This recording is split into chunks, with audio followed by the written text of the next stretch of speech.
Two-time Pulitzer Prize finalist, handles the state capitol, city hall, courts, and the county beat. Longtime Chicago Tribune investigative reporter Ray Long joins us. Ray, welcome back. How are you, sir? Good to be here, John. Thank you very much. Well, thank you for covering the trial. We'll read more in tomorrow's Tribune, but kind of give us a synopsis of what happened today. Well, surprisingly, the judge and the two sides of this Tim Mapes trial could not get a jury pool selected could not get the full jury selected. They went through as many as 30 people. They haven't got their final list done yet. They invited another group to come tomorrow. They've still got to make a bunch of sifting choices. And so they had thought they'd get that done today, and they'd launch opening arguments tomorrow.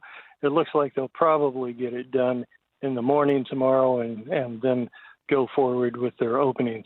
It's going to be a real interesting trial because so many insiders will likely take the stand. Did the feds give Mapes a chance to be a cooperating witness, and then they rescinded that? Is my memory serve me correct? Well, yes, sort of that way. They approached him first. This is not unusual that they'd approach him first, and then eventually, before the grand jury, he was given immunity. He was even warned by Chief Judge Rebecca Pallmeyer that he needs to tell the truth or he could face charges. The prosecutors do not believe that he told the truth, that he lied about what he knew about the relationship between his boss, House Speaker Michael Madigan, and Madigan's longtime confidant, Michael McLean, a lobbyist for ComEd. As you know, John, McLean was convicted in the ComEd 4 trial just a few months ago. So some of these wiretaps, which I guess are going to be played beginning, later this week, between Mapes and McLean, one of them apparently has Mapes saying, "You're the only person that's made me cry." Is that true? Well, McLean said that about Mapes when he heard that Mapes was ousted. Mapes was ousted in 2018 in a sexual harassment scandal.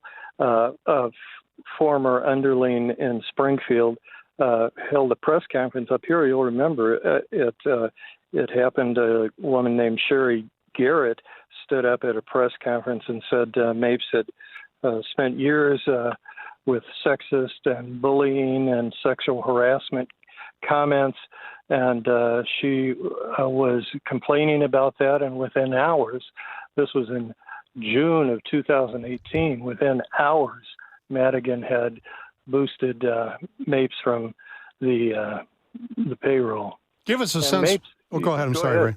Well, I was just going to say Mapes was not only chief of staff, he was the House clerk, and Madigan had entrusted him as the executive director of the Illinois Democratic Party that, of course, Madigan was in charge of.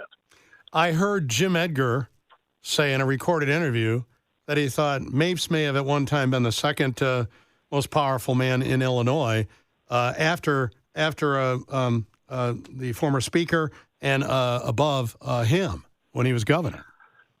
Well, there's a little political spin there going on, but Mapes certainly flaunted his relationship to Madigan and was not a very popular guy among staffers and among many of the lawmakers because he used the power that Madigan allotted him to drive the train, and sometimes he drove it much harder than a lot of people thought he should.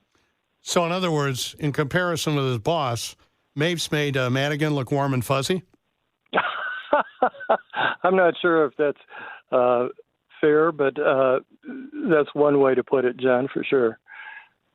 Ray Long is here from the Chicago Tribune, probably has one of the best political biographies of Mike Madigan ever. Are you going to do an addendum to that book? Well, it's looking like I'm going to have to do a catch-up just so I can get past the point that we are now.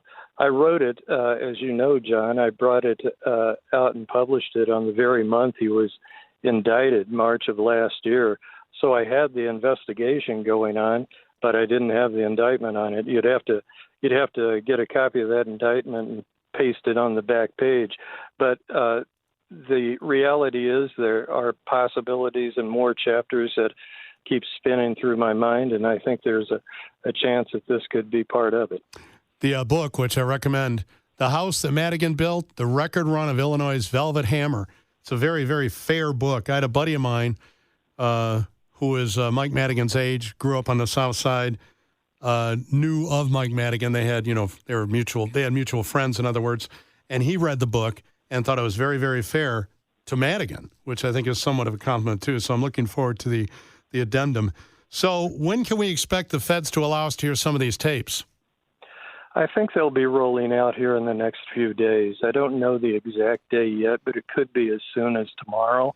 Once they get opening arguments done, John, I believe that they'll not be waiting too long before those tapes are played in court, and we'll see how they are worked in by the prosecution. Well, Ray, thank you very much. I know you have a deadline. We appreciate you popping on here. Yeah, thank you, John. Always great to be here. Ray Long from the Chicago Tribune joining us here on WLS.